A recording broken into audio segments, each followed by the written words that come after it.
जय श्री कृष्ण। राधे राधे। आपका भक्ति कथा चैनल पर स्वागत है।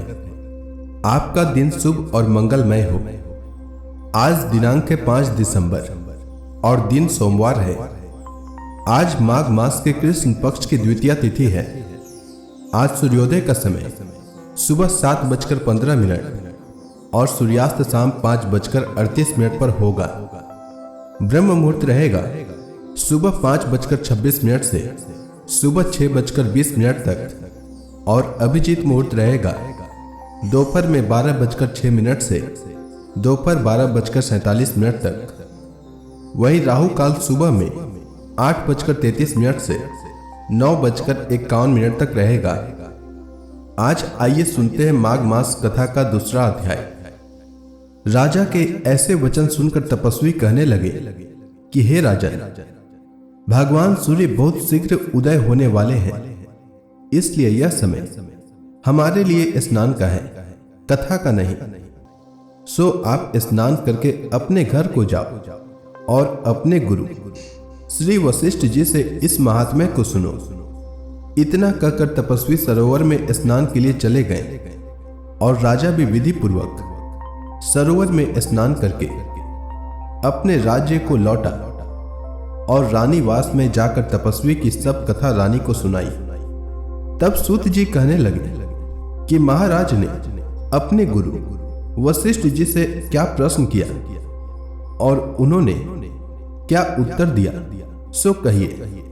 व्यास जी कहने लगे, राजा दिलीप ने रात्रि को सुख से सोकर प्रातः समय ही अपने गुरु वशिष्ठ जी के पास जाकर उनके चरणों को छूकर प्रणाम करके तपस्वी के बताए हुए प्रश्नों को अति नम्रता से पूछा कि गुरुजी, आपने आचार, दंड, नीति, राज्य धर्म तथा चारों वर्णों के चारों आश्रमों की क्रियाओं, दान और उनके विधान, यज्ञ और उनकी विधियां, व्रत, उनकी प्रतिष्ठा तथा भगवान विष्णु की आराधना अनेक प्रकार से तथा विस्तार पूर्वक मुझको बतलाई। अब मैं आपसे माघ मास के स्नान के महात्म्य को सुनना चाहता हूं। सो हे तपोधन, नियम पूर्वक इसकी विधि समझाइए।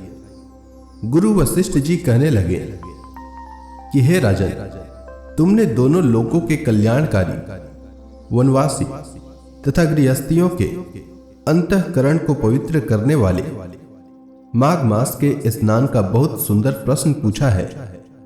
मकर राशि में सूर्य के आने पर माघ मास में स्नान का फल गौ, भूमि, तिल, वस्त्र, स्वर्ण, अन्न, घोड़ा आदि दानों तथा चंद्रायण और ब्रह्मा कुर्च व्रत आदि से भी अधिक होता है। वैशाख तथा कार्तिक में जप, दान, तप और यज्ञ बहुत फल देने वाले हैं, परंतु माघ मास में इनका फल बहुत अधिक होता है। माघ में स्नान करने वाला पुरुष राजा और मुक्ति के मार्ग को जानने वाला होता है। दिव्य दृष्टि वाले महात्माओं ने कहा है कि जो मनुष्य माघ मास में सकाम या भगवान के निमित्त नियम पूर्वक माघ मास में स्नान करता है, वह अनंत फल वाला होता है। उसको शरीर की शुद्धि, प्रीति, ऐश्वर्य तथा चारों प्रकार के फलों की प्राप्ति होती है। अदिति ने 12 वर्ष तक मकर संक्रांति में अन्न त्याग कर स्नान किया। इससे तीनों लोकों को उज्जवल करने वाले 12 पुत्र उत्पन्न हुए। माघ में स्नान करने से ही रोहिणी, सुभगा, अरुंधति दानशीलता हुई और इंद्राणी के समान रूपवती होकर प्रसिद्ध हुई।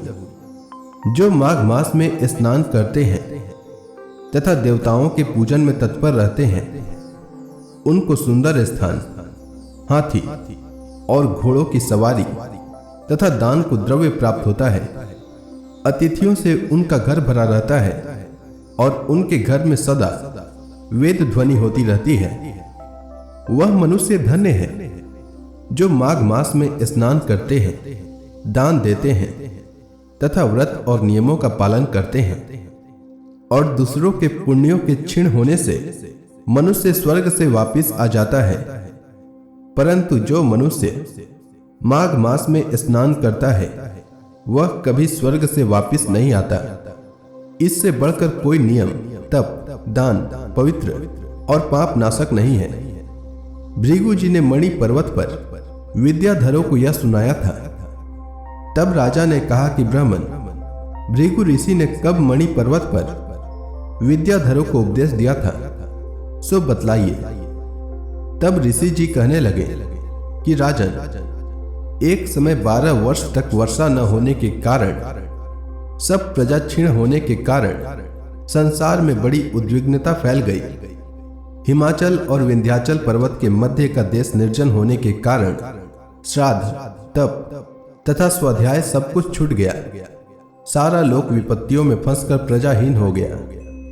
सारा भूमंडल फल और अन्न से रहित हो गया। तब विंध्याचल से नीचे बहती हुई नदी के सुंदर वृक्षों से आच्छादित अपने आश्रम से निकलकर श्री भृगु ऋषि अपने शिष्यों सहित हिमालय पर्वत पर गए। इस पर्वत की चोटी नीली और नीचे का हिस्सा सुनहरी होने से सारा पर्वत पीतांबरधारी श्री भगवान के सदृश से लगता था। पर्वत के नीचे का भाग नीला और बीच बीच में कहीं कहीं सफेद स्फटिक होने से तारों से युक्त आकाश जैसी शोभा को प्राप्त होता था। रात्रि के समय वह पर्वत दीपकों की तरह चमकती हुई दिव्य औषधियों से पूजित किसी महल की शोभा को प्राप्त होता था। वह पर्वत शिखाओं पर बांसुरी बजाती और सुंदर गीत गाती हुई किन्नरों तथा केले के पत्तों की पताकाओं से अत्यंत शोभा को प्राप्त हो रहा था। वह पर्वत नीलम, पन्ना, पुखराज तथा इसकी चोटी से निकलती हुई रंग बिरंगी किरणों से इंद्रधनुष के समान प्रतीत होता था। स्वर्ण आदि सब धातुओं से तथा चमकते हुए रत्नों से चारों ओर फैली हुई अग्नि ज्वाला के समान शोभायमान था। इसकी कंदराओं में काम पीड़ित विद्याधरी अपने पतियों के साथ आकर रमण करती हैं और गुफाओं में ऐसे ऋषि मुनि जिन्होंने संसार के सब कलेशों को जीत लिया है, रात दिन ब्रह्म का ध्यान करते हैं और कई एक हाथ में रुद्राक्ष की माला लिए शिव की आराधना में लगे रहते हैं। पर्वत के नीचे भागों में जंगली हाथी अपने बच्चों के साथ खेल रहे हैं तथा कस्तूरी वाले रंग बिरंगे मृगों के झुंड इधर उधर भाग रहे हैं। यह पर्वत सदा राजहंस तथा मोरों से भरा रहता है। इसी कारण इसको हेमकुंड कहते हैं। यहाँ पर सदैव देवता, गोयर और अप्सरा निवास करते हैं। तो इसी के साथ यह अध्याय समाप्त हुआ। तो प्रेम से बोलिए भगवान विष्णु की जय। अब आइए सुनते हैं माघ मास में भागवत पुराण का आज का अध्याय। श्री सुखदेव जी कहते हैं, राजन, आग्निद्र के पुत्र नाभि के कोई संतान न थी, इसलिए उन्होंने अपनी भार्या मेरु देवी के सहित पुत्र की कामना से एकाग्रता पूर्वक भगवान यज्ञ पुरुष का यजन किया। यद्यपि सुंदर अंगों वाले श्री भगवान द्रव्य, देश, काल, मंत्र, ऋत्विज, दक्षिणा और विधि इन यज्ञ के साधनों से सहज में नहीं मिलते, तथापि वे भक्तों पर तो कृपा करते ही हैं। इसलिए जब महाराज नाभि ने श्रद्धा पूर्वक विशुद्ध भाव से उनकी आराधना की, तब उनका चित्त अपने भक्त का अभिष्ट कार्य करने के लिए उत्सुक हो गया।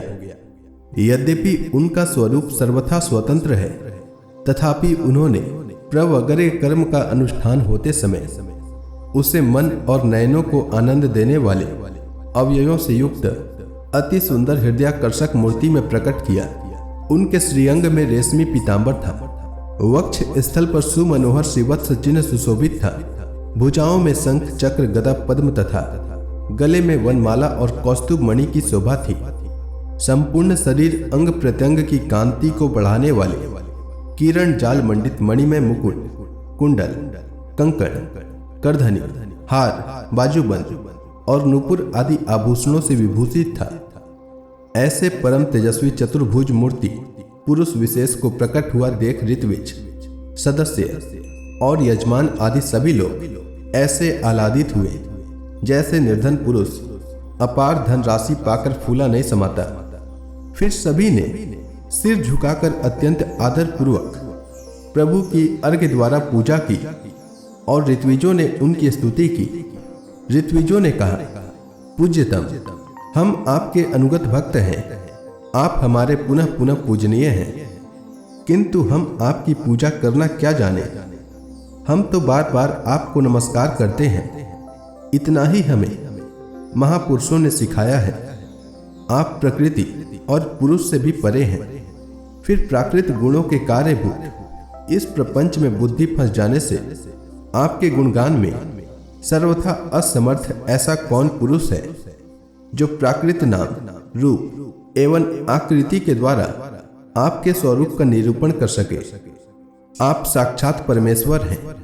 आपके परम मंगलमय गुण संपूर्ण जनता के दुखों का दमन करने वाला है। यदि कोई उन्हें वर्णन करने का साहस भी करेगा तो केवल उनके एक देश का ही वर्णन कर सकेगा। किंतु प्रभु, यदि आपके भक्त प्रेम गदगद वाणी से स्तुति करते हुए सामान्य जल, विशुद्ध पल्लव, तुलसी और दूब के अंकुर आदि सामग्री से ही आपकी पूजा करते हैं तो भी आप सब प्रकार संतुष्ट हो जाते हैं। हमें तो अनुराग के सिवा इस द्रव्य कालादि अनेकों अंगों वाले यज्ञ से भी आपका कोई प्रयोजन नहीं दिखलाई देता, क्योंकि आपके स्वतः ही क्षण क्षण में जो संपूर्ण पुरुषार्थों का फल स्वरूप परमानंद स्वभावतः ही निरंतर प्रादुर्भाव होता रहता है। आप साक्षात उसके स्वरूप ही हैं। इस प्रकार यद्यपि आपको इन यज्ञादि से कोई प्रयोजन नहीं है, तथापि अनेक प्रकार की कामनाओं की सिद्धि चाहने वाले हम लोगों के लिए तो मनोरथ सिद्धि का पर्याप्त साधन यही होना चाहिए। आप ब्रह्मादि परम पुरुषों की अपेक्षा भी परम श्रेष्ठ हैं। हम तो यह भी नहीं जानते कि हमारा परम कल्याण किसमें है, और न हमसे आपकी यथोचित पूजा ही बनी है। तथापि जिस प्रकार तत्वज्ञ पुरुष बिना बुलाए भी केवल करुणावश अज्ञानी पुरुषों के पास चले जाते हैं, उसी प्रकार आप भी हमें मोक्ष संज्ञक अपना परम पद और हमारी अभिष्ट वस्तुएं प्रदान करने के लिए अन्य साधारण यज्ञ दर्शकों के समान यहाँ प्रकट हुए हैं।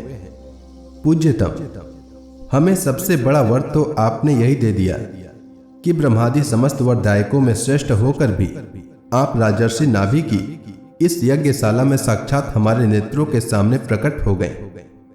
अब हम और क्या वर मांगे। प्रभु, आपके गुणगानों का गान परम मंगलमय है। जिन्होंने वैराग्य से प्रज्वलित हुई ज्ञानाग्नि के द्वारा अपने अंतःकरण के राग द्वेषादि संपूर्ण मलों को जला डाला है, अतएव जिनका स्वभाव आपके ही समान शांत है, वे आत्मा राम मुनि गण भी निरंतर आपके गुणों का गान ही किया करते हैं। अतः हम आपसे यही वर मांगते हैं कि गिरने, ठोकर खाने, छिकने अथवा जम्भाई लेते और संकट आदि के समय एवं ज्वर और मरणादि की अवस्थाओं में आपका स्मरण न हो सकने पर भी किसी प्रकार आपके सकल कलिमल विनाशक, भक्त वत्सल, दीन बंधु आदि गुण द्योतक नामों का हम उच्चारण कर सकें। इनके सिवा कहने योग्य न होने पर भी एक प्रार्थना और है। आप साक्षात परमेश्वर हैं। स्वर्ग अपवर्ग आदि ऐसी कोई वस्तु नहीं है जिसे आप न दे सके। तथापि जैसे कोई कंगाल किसी धन लुटाने वाले परम उदार पुरुष के पास पहुंचकर भी उससे भूसा ही मांगे, उसी प्रकार हमारे यजमान ए राजर्षि नाभि संतान को ही परम पुरुषार्थ मानकर आपके ही समान पुत्र पाने के लिए आपकी आराधना कर रहे हैं। यह कोई आश्चर्य की बात नहीं है। आपकी माया का पार कोई नहीं पा सकता और न वह किसी के वश में ही आ सकता है। जिन लोगों ने महापुरुषों के चरणों का आश्रय नहीं लिया, उनमें ऐसा कौन है जो उसके वश में नहीं होता। उसकी बुद्धि पर उसका पर्दा नहीं पड़ जाता और विषय रूप विष का वेग उसके स्वभाव को दूषित नहीं कर देता। देव, आप भक्तों के बड़े बड़े काम कर देते हैं।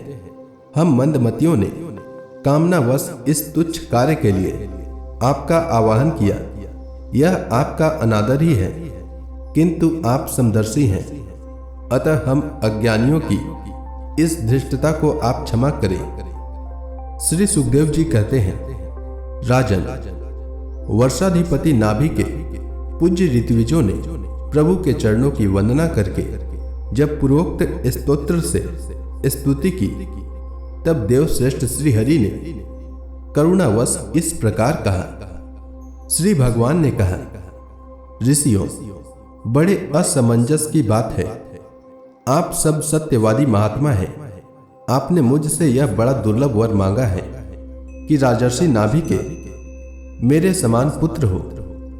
मुनियों, मेरे समान तो मैं ही हूं, क्योंकि मैं अद्वितीय हूं। तो भी ब्राह्मणों का वचन मिथ्या नहीं होना चाहिए। द्विज कुल मेरा ही तो मुख है, इसलिए मैं स्वयं ही अपनी अंश कला से आग्निद्र नंदन नाभि के यहां अवतार लूंगा, क्योंकि अपने समान मुझे कोई और दिखाई नहीं देता। श्री सुखदेव जी कहते हैं, महारानी मेरु देवी के सुनते हुए उसके पति से इस प्रकार कहकर भगवान अंतर्धान हो गए। विष्णु दत्त परीक्षित उस यज्ञ में महर्षियों द्वारा इस प्रकार प्रसन्न किए जाने पर श्री भगवान महाराज नाभि का प्रिय करने के लिए उनके रानीवास में महारानी मेरु देवी के गर्भ से दिगंबर सन्यासी और उधर्व रेता मुनियों का धर्म प्रकट करने के लिए शुद्ध सत्वमय विग्रह से प्रकट हुए। तो प्रेम से बोलिए भगवान विष्णु की जय। अब इसके आगे की भागवत पुराण की कथा मैं कल के माघ मास कथा में सुनाऊंगा। तब तक के लिए भगवान श्री हरि विष्णु का नाम जपते रहें।